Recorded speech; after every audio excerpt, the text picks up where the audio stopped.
पंचवटी कशी और व्यायाम तो इन्हें यहाँ बाण के माध्यम से इसको नाक और कान से रहित कर दिया। शिव जो तेरा नाम हम सबे जपूलो तुम्हारा भक्त नाच लो।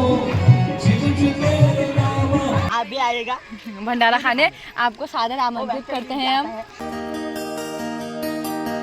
दोस्तों आप सभी को मेरा प्यार भरा पहला। तो कैसा आप सब लोग, उम्मीद करूंगी आप सभी स्वस्थ होंगे, मस्त होंगे, मेरे तब बिंदास होंगे। तो स्वागत है आप सभी का मेरे यूट्यूब चैनल मानसी अधिकारी ब्लॉग में। तो शुरू करता है आज का ब्लॉग। तो गाइस आज भी हम जा रहे हैं मंदिर, और मौसम ना गाइस इतना ख़तरनाक का हो रखा है। अभी बारिश आ रही थी थोड़ी देर पहले, और फिर अभी इतनी तेज़ धूप, अभी फिर से बारिश आने वाला मौसम हो गया है। तो गाइस हम जाते हैं, और अभी मैं, चाची और पूजा दी हैं, तो मिलते हैं आपको सीधे जाते हुए। ये सब हम मंदिर के यहाँ पहुँच गए हैं, और एक मैं, एक चाची और एक पूजा दी आ रहे हैं, हम 3 लोग। बाकी लोग अभी पीछे से आ रहे हैं, आधे लोग चले गए हैं भाई, वो 1 बजे ही वहाँ पहुँच गए होंगे। और हम जा रहे हैं, कथा वहाँ स्टार्ट हो चुकी है, 1 बजे से स्टार्ट हो चुकी है। तो गाइस अब हम भी जाते हैं, बैठते हैं, मिलते हैं आपको सीधे मंदिर में जाके। ये देखो भाई जहाँ थकी में, और मौसम एकदम मस्त वाला हो रखा है, देख सकते हैं आप। मज़ा आ गया। अभी बारिश भी आएगी, लेकिन इतनी मज़े वाली। ये देखो काय वचन माने पाति पद प्रेमा। हे देवी सीता, एक ही धर्म पत्नी के लिए, एक ही धर्म है, एक ही धर्म, एक व्रत, एक ही व्रत है पत्नी के लिए, एक ही नेमा और एक ही नियम है। क्या? काय वचन मन पति पद प्रेमा। मन वचन कर्म से पत्नी का प्रेम सदैव पतिदेव के चरणों में रहे, यही उसके लिए श्रेष्ठ धर्म है, सबसे बड़ा धर्म है। व्रत हम न लें कोई बात नहीं, और बहुत पूजा भी हमसे न हो रही हो तब भी कोई बात, लेकिन एक ऐसा दृढ़ संकल्प हम लें, हम ऐसे पतिव्रत धर्म का पालन करें कि मन वचन कर्म से सदैव पतिदेव के चरणों में समर्पित रहें। शास्त्र कहते हैं गुरु विप्रेंद्र देवेशो सर्वे भ्रष्ट पतिन गुरु। और देखो गुरु विप्र कहते ब्राह्मणों को और देवता, इन सब में पत्नी के लिए सबसे श्रेष्ठ उसके पति होते हैं। और विद्या बहुत कठिन है, ये माया तेरी बहुत कठिन है, बहुत कठिन है माया तेरी बहुत कठिन है, ये माया तेरी बहुत कठिन है। रक्तमांस हड्डी के ढेर में खड़ा हुआ है चाँद, रक्त मांस हड्डी के ढेर पर मढ़ा हुआ है चाँद। तो वहीं पर रुक गई, देखा भगवान के दिव्य स्वरूप का दर्शन किया। पंचवटी सो गई दोबारा, देखी विकल भई जुगल कुमारा। बाहर से तो श्री रामचंद्र जी विराजमान, दिव्य शोभा है भगवान रामचंद्र की, सुंदर जटाएं हैं भगवान की, और बड़ा तेजस्वी मुखमंडल है। करोड़ों करोड़ों सूर्य भी भगवान की शोभा की तुलना नहीं कर सकते, ऐसा राम का दिव्य स्वरूप है। ऐसा स्वरूप जब इसने देखा तो यह वासनाओं से भर गई। मन में सोचा, अरे इससे बातें करनी चाहिए, इससे विवाह करना चाहिए, वो तो बहुत सुंदर है, इससे मैं अवश्य विवाह कर लूंगी। तो अब देखो राक्षसी है, और रावण की बहन है, रावण राक्षस है, तो बहन अच्छी कैसे हो जाएगी। तो अब इसने सोचा कि अगर ऐसे रूप में जाऊंगी तो ये मुझसे डर जाएंगे, कशी और व्यायाम। तो इसलिए पहले अपने रूप को सुंदर बनाना चाहिए। सुंदर अप्सरा की तरह इसने अपने रूप को बना लिया, और उस समय आकाश मार्ग से यहाँ उस स्थान पर उतर गई, और यहाँ मुख्य द्वार से उस आश्रम की ओर प्रवेश करने लगी। बोलो राम चिर रूप धरि प्रभु पहिया जाई, बोली बचन बहुत मुस्काई। तो उस समय में प्रभु श्री राम के पास चले गए और प्रेम पूर्वक यहाँ मधुर वचनों को कहने लगे, तुम कौन हो?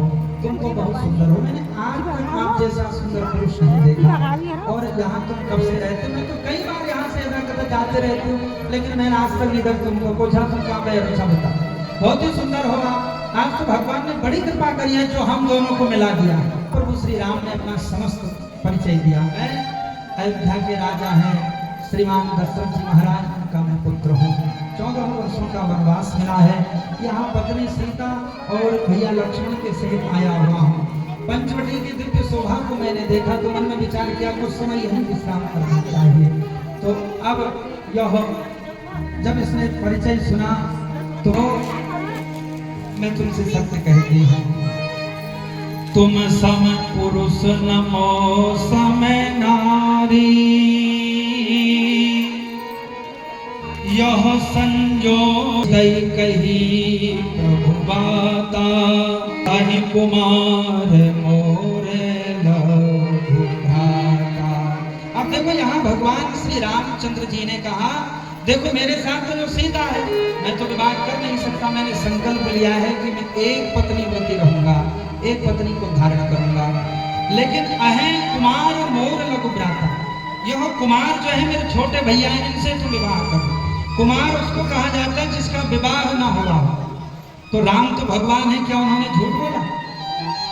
बिल्कुल निर्लज्ज होकर इस तरह से हमारे सम्मुख उपस्थित हो रही है, तो अब इसको दंड देना चाहिए। तो उस समय क्या किया, भगवान ने इशारा किया, तब लक्ष्मण जी ने यहाँ बाण के माध्यम से इसको नाक और कान से रहित कर दिया। बोलो रामचंद्र भगवान की। जिसके अंदर किसी तरह की कोई लज्जा ना हो उसको भगवान इसी तरह से त्याग देते हैं। जो ही इसकी नाक कान कटी तो इसने विकराल राक्षसी के स्वरूप को धारण कर लिया। जैसे पर्वत से मानो कोई गेरू की धार निकल गई हो, ऐसे इसके नाक से भयंकर रक्त बहने लगा। चिल्लाने लगी, दुखी होकर यह शूर्पणखा वहां पर से सीधे खरदूषण के पास गई। खरदूषण को समस्त बात बताई। खरदूषण क्रोध में आ गए, तुम चिंता न करो, हम बदला लेंगे। और यहाँ विशाल सेना को लेकर पंचवटी के पास पधारे। भगवान ने दोनों दैत्यों का संहार कर दिया। बोलो रामचंद्र भगवान की जय हो। अब दुखी होकर के जो अपने भैया रावण के पास गए, सभा लगी थी, चिल्लाने लगी, अरे भैया धिक्कार है तुम जैसे भाई को, त्रिलोकी के तुम नाथ हो, लेकिन देखो मैं कितनी दुखी हूँ। रावण ने देखा, बहन क्या हुआ तुम्हें, किसने तुम्हारे नाक कान काट दिए? समस्त वृतांत को सुनाया। और देखो दुराचारी व्यक्ति का क्या चरित्र है, वह जहाँ पर स्वयं गलत होता है उस बात को नहीं बताता। खूब बढ़ चढ़ कर कहने लगी, अरे मैं तो वन में भ्रमण करने गई थी, पंचवटी के पास गई, वहाँ दो कुमार आए हैं और उन्हें जो ज्येष्ठ राम है उनके साथ एक सुंदर स्त्री है। मैंने तुम्हारे लिए उस स्त्री को मांगा और क्रोध में आकर उसी ने देखो मेरी ये दशा कर। अब देर न करो। तो कहा मैं खरदूषण को भेजता हूँ। कहा खरदूषण को चले गए, उनको जहाँ जाना था, उनकी मृत्यु हो गई है, उनको तो मार दिया। अब रावण भयभीत हो गया, समझ गया। तो उस समय रावण ने बहन को तो यहाँ वैद्यों के पास भेजा और एकांत में जाकर विचार करने लगा। खरदूषण मोहि सम बलवंता, तिन्हि को मारहि बिनु भगवंता, सुररंजन भंजन महि भारा, जो भगवंत लीने अवतारा। एकांत में रावण सोच में पड़ गया, विचार करने लगा कि देखो लगता है भगवान श्री हरि ने पृथ्वी में अवतार ग्रहण कर लिया है। सज्जनों यह रावण कोई साधारण नहीं, पहले जन्म में यह प्रतापभान नाम का राजा था, बड़ा धर्मात्मा राजा था। लेकिन देखो ब्राह्मण और संतों के साथ के कारण इसको यह रावण शरीर प्राप्त हुआ है। परम ज्ञानी था, परम विद्वान था, भगवान शिव का अगाध भक्त था। नित्य प्रति यहाँ लंका से कैलाश जाकर भगवान की वंदना किया करता। परम विद्वान है, सब जानता है। तो इसने विचार किया, लगता है हरि आ गए हैं मेरा उद्धार करने के लिए, क्योंकि खरदूषण मौसम बलवंता, खरदूषण तो मेरे समान बलवान है, उनको संसार का साधारण मनुष्य मार नहीं सकता। विधि कर कथा सुहाई, राजनीति भय प्रीति। उस समय यही बाहर से इसने आवाज लगाई, कौन है आश्रम में? माँ सीता आश्रम के अंदर थी, एकदम से बाहर आई, संत का दर्शन किया तो कहा, कहिए मैं आपकी क्या सेवा करूं? तो उस समय संत ने कहा, देखो कई दिनों से भूखा हूं, मुझे भोजन कराओ। तो कहा ठीक है। यहाँ माँ कुछ कंदमूल फल लेकर उपस्थित हुई और कहा, लीजिए इस भिक्षा को तुम ग्रहण करिए। तो कहा, मैं बंद भिक्षा कदापि नहीं लूंगा, देखो यहाँ रेखा पड़ी हुई है, मुझे तुम नष्ट करना चाहती हो, तुम्हारे मन में रेखा से बाहर किया। तो उसी समय दुराचारी रावण ने साधु के रूप में यहाँ माँ सीता के हाथ को पकड़ लिया और क्रोध में भयंकर गर्जना करने लगा।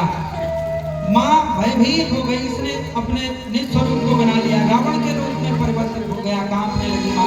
अरे दुराचारी, तुमने साधु का स्वरूप धारण करके मेरे साथ छल किया हुआ है।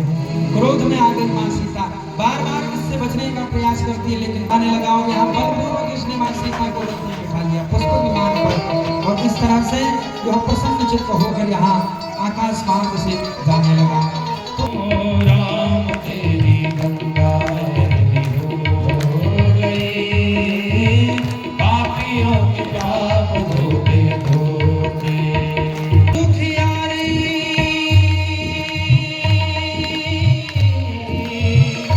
हो, एक दुखियारी कहे बात ये रोते रोते हो, राम तेरी गंगा में हो गई, पापियों के पाप धोते धोते। हर हर गंगे, हर हर गंगे, हर हर गंगे। मन सका जगत जग माही, जो नहीं होई तात तुम पाही, जो नहीं होई तात तुम पाही। राम काज लगे तब अवतारा, राम काज लगे तब अवतारा। सुनते भयं पर्वताकारा, सुनते भयं पर्वताकारा। कनक बरन तन तेज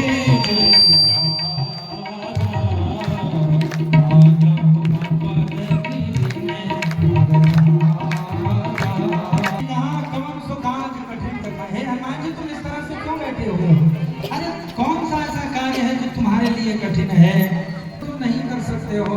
अरे राम काज लगे तब अवतारा, राम जी के कार्य को करने के लिए तुमने यह दिव्य अवतार धारण किया है। तो सुनत ही भयं पर्वताकारा, हनुमान जी विशाल पर्वत के समान रूप में परिवर्तित हो गए। तनक बरन स्वर्ग के समान हनुमान जी का दिव्य तेज शरीर का चमकने लगा और ऐसा लगने लगा मानो कोई विशाल पर्वतों का राजा हमारे सामने उपस्थित हो। पत्रिका को लाया, चारों ओर देखने लगी तो यहाँ हनुमान जी सामने उपस्थित हो गए, सीताराम का उच्चारण करते हुए। जब हनुमान जी को देखा तो सोचा कोई यह मायावी है, तो हनुमान जी ने हर तरह से प्रार्थना करी, देखो मैं आपके चरणों का भक्त हूँ। बोलो रामचंद्र भगवान की जय हो। तो अब विश्वास हुआ तो सच पूछी तो प्रार्थना करी हनुमान जी ने, हे माँ आप बिल्कुल निश्चिंत, चंद्र भगवान की। गाइस यहाँ फोटो शूट हो रहा है। जाकर जब रावण ने तुलसी में भर दिया, कैसा दिव्य स्वरूप है भगवान का, और क्रोध में आकर यहाँ भगवान से कई शब्द कहने लगा। तो उस समय प्रभु ने फिर भी से समझाया, हे रावण देखो अभी कुछ नहीं मिलना है, तुम मेरी पत्नी को मुझे सौंप दो। लेकिन जो माना नहीं, क्योंकि चाहता था कि भगवान के हाथों से तेरी मुक्ति हो। अंत में सज्जनों यहाँ रावण के साथ भगवान राम जी का भयंकर संग्राम छिड़ गया।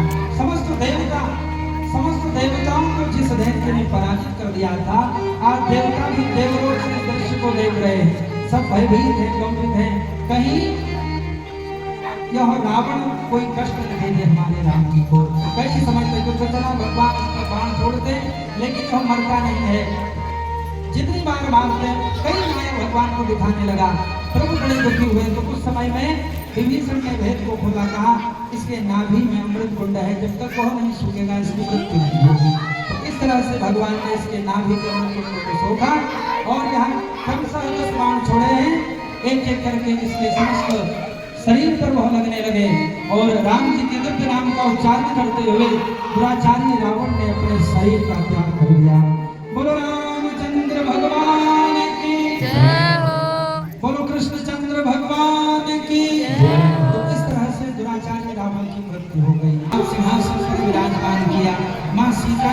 विराजमान हुई। इस तरह से सभी ने भगवान श्री राम जी का जो दिव्य राजा के स्वरूप का दर्शन किया। बोलो राजा राम भगवान की जय। तो इस तरह से भगवान शिव ने मां पार्वती को यह दिव्य चरित्र स्वरूप कराया। मां पार्वती जी बड़ी प्रसन्न हो गई। ऐसे भगवान राम जी यहाँ राज सिंहासन पर विराजमान हो गए। सांगायो सविवारायो सायुधायो सदे पापो हम पाप कर्मा हम पापात्मा पाप संभव। इस जो तेरा नाम हम सदैव जपूलो भजन तुम्हारो डमरू हम भक्त नाच लो। भजन तुम्हारो डमरू हम भक्त नाच लो। छोड़ी दुनियादारी हो हम सदैव जपूलो भजन तुम्हारो डमरू हम भक्त नाच लो। तेरा गावे नाग माला बैठी ऊंचा शंभु बाबा ऊंचा हिमालय हम सदैव जपूलो भजन तुम्हारो डमरू हम भक्त नाच लो। दिल पतर चढ़ो लटके दूध ले लो। दिल पतर चढ़ो लटके शिव जी तेरे नाम हम सदैव जपूलो भजन तुम्हारो डमरू हम भक्त नाच लो। भजन तुम्हारो डमरू हम भक्त नाच लो। ये सोने का हार लिया है, ये देखो भाई सोने का हार लेके आ रही है ये। बस सुन के आ गए हैं और आज तो नैडी की जनता आई रखी है। 12-13 लोग आ रखे हैं और आज सारे बुजुर्ग जन आ रखे हैं। मतलब महिलाएं नहीं आ रही है, सारे बुजुर्ग जन और बच्चे आ रखे हैं। तो गाइज हम आ चुके हैं मंदिर से। अब हम जाएंगे कल भंडारे में। कल है भंडारा। ये देखो अभी भी आ रखा है आप भी आएगा भंडारा खाने। आपको सादर आमंत्रित करते हैं हम। हाँ आपको सादर आमंत्रित करते हैं हम।